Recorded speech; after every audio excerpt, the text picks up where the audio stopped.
Hello, I am with Lana Blakely. Hi everyone. Thank you for coming onto my channel. Thank you for having me. And in this video we're going to talk about what do men not understand about women. And we were just brainstorming for a bit, and we think we came up with some valuable things to share. Yeah. So we were talking about relationships, first and foremost, and I think many people think that women have it very easy finding a partner or someone to connect with, whereas men have a very hard time finding a good woman. And I think that's kind of a common misconception, because although I don't know who struggles the most, men or women, I do think it's important for people to know that it's not just that women are served this buffet, excuse my English, of amazing men that are ready to commit and to connect and to be a loyal partner. I think it's difficult for men and women. I think it's difficult just for human beings to find someone to really connect with.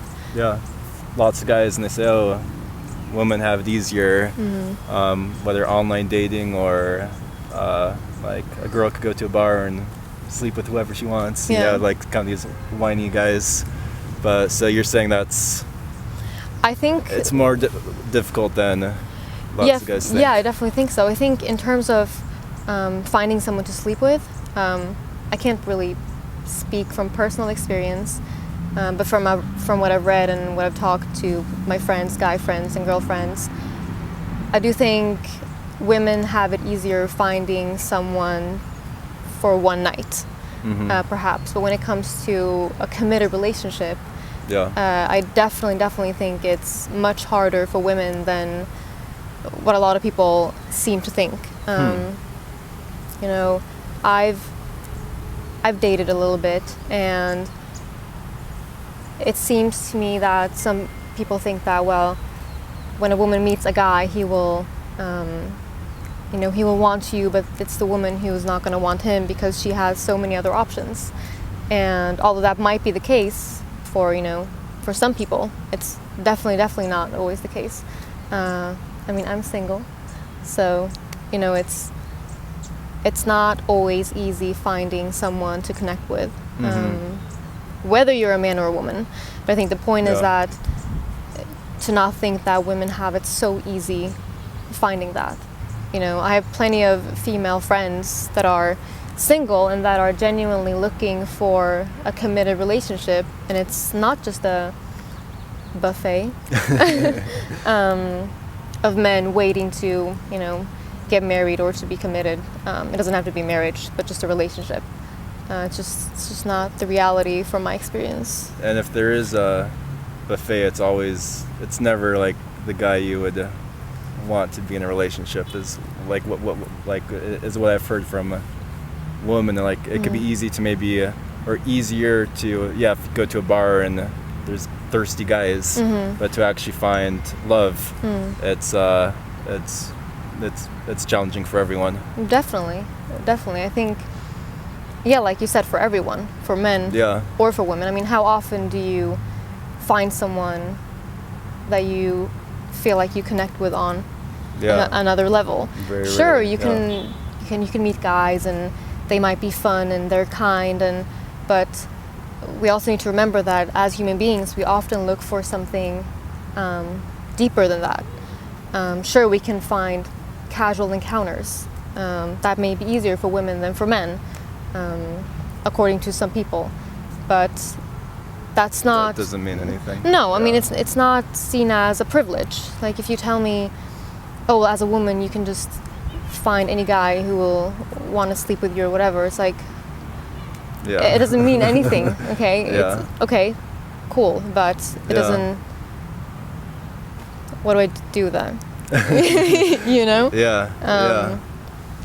So I think. So like, do lots of your single female friends, are they like frustrated finding like a quality guy, or? Yeah, definitely. I mean, some of them have dated quite a few guys, and now I'm not saying it's all the guys are bad and my friends are, amazing.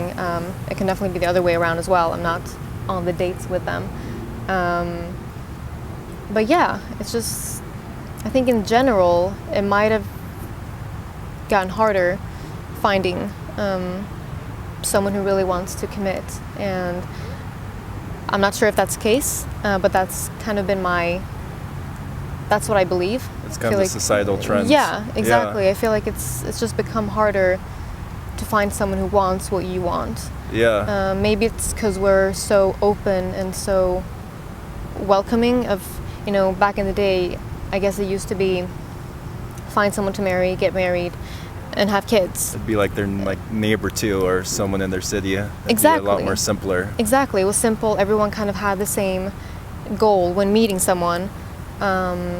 But now we're very free, which obviously has a lot of benefits, or some benefits, I think. But I think it also comes with the consequence of never really knowing people's intentions, because there are so many alternatives of what you want in life and what you want from a partner. Yeah. I completely agree with you. Yeah, and you have a video on your thoughts on like the hookup culture, and I thought that was an excellent video. Yeah, and I also think that's something. Some people commented and said it's always been like that. It's just not been as visible. I don't know. I've seen some studies where they say it's not. It's definitely become worse, quote unquote, however you want to see it. But yeah, I definitely don't stand behind hookup culture. And I said that in the video. I think it's also just, mentally making it more confusing for both men and for women in terms of relationships and love and commitment. And studies have shown that it just kind of ruins your perception of what is commitment and not really knowing how to act in a committed relationship. Yeah. And yeah, I think that's, I think it's more negatives than positives that I can think of. Yeah, I Skyped with a guy a couple weeks ago who he went on a couple dates with the girl, and then he read theories online that told him that he should be trying to have sex with her after the third date. And he said he did that even though it didn't feel natural or true for him, but he did that because he thought that was what he was supposed to do. And he said even though the girl, like after that, it was a huge turnoff and the girl didn't want to see him anymore. And he felt bad because his true self wanted to take things slow. But he thought, the girl would lose attraction if he didn't take things slow. And he really regretted following some advice that he listens to online. Oh, definitely. Now when you say that, I can definitely relate to that. I've heard so many of these stories. And I myself, whenever I've dated someone, especially when I was, very younger, I remember it would be this constant pressure of, if you don't, sleep with him, he's going to go sleep with someone else, or he's going to not be interested in you, or how can you know that you are in love if you haven't even slept with that person? And me, thankfully, I've always had very strong values when it comes to that, so I've never fallen into that pressure, but I've definitely seen people fall for that pressure and the consequences that it can have in terms of, listening to what others think and listening to society instead of your own intuition and what feels right for you. And in my experience, it never turns out well, because you're not doing it for yourself. You think you're doing what you think you're supposed to do, and that's never a good thing. Never. And that's also where communication is a good thing. 100%. Yeah, if you're unsure, rather than just doing something because you think that's what you're expected to, talk about it. I mean, that's really the best thing you can do. And I think I think talking and communicating is sometimes underestimated. I mean, the power of it. 100%. Like the other day, it's kind of I'm not going to go into detail, but one of my friends thought they saw something that really, really disturbed them. And they were very upset for the entire night and like half the day after. And then I finally asked, I said, what's wrong? You've been in a very weird mood. And they said, I saw something wherever, and it just hurt me. And I was like, what did you see? And when they told me, like, the explanation for what they had seen was so simple. I was like, that's not at all what you thought it was. And I started laughing. And then I told them, I was like, one simple question, and you could have avoided being upset for like a day and a half, and we could have had a much better night and day together if you would just ask me one question, you know. And I think that's something that happens because I think it happens all the time. Yeah, all the time. And I understand that sometimes people are scared to, you know, communicate, and you don't want to seem, I don't know, too curious or like you care too much or whatever it might be, but the amount of suffering and pain that you can avoid by just, you know, being open and asking a question it's worth it, I think. 100%, yeah. And Jordan Peterson talks about how there's therapeutic value in just articulating your thoughts into language. It's like you could have some thoughts in your head, but if you actually like say it out loud to someone, suddenly you get more clear on what you were actually thinking. Definitely. And I think if you choose to ask a question or to be open with your partner or friend or whoever it might be, and I think that if you choose to be brave enough to start a conversation about something, an issue or whatever it might be that you have with a partner or a friend, and they can't take that openness and they react to it negatively, then that's still a good thing in terms of you seeing a side of them that is essentially unhealthy. Because if you can't have an open dialogue with someone you care about and someone you're close with, it's going to make it very difficult. So either way, it's a win-win of just being brave and being open. It's a way to figure out who our real friends are and who we can be our true selves around. Definitely. And yeah, it's so important. Anytime now I'm much better at being open within all my relationships. Maybe even too open sometimes, just because I've just really learned that it's much better, and holding things in and letting things go without actually letting them go is always going to blow up in your face at some point. Yeah.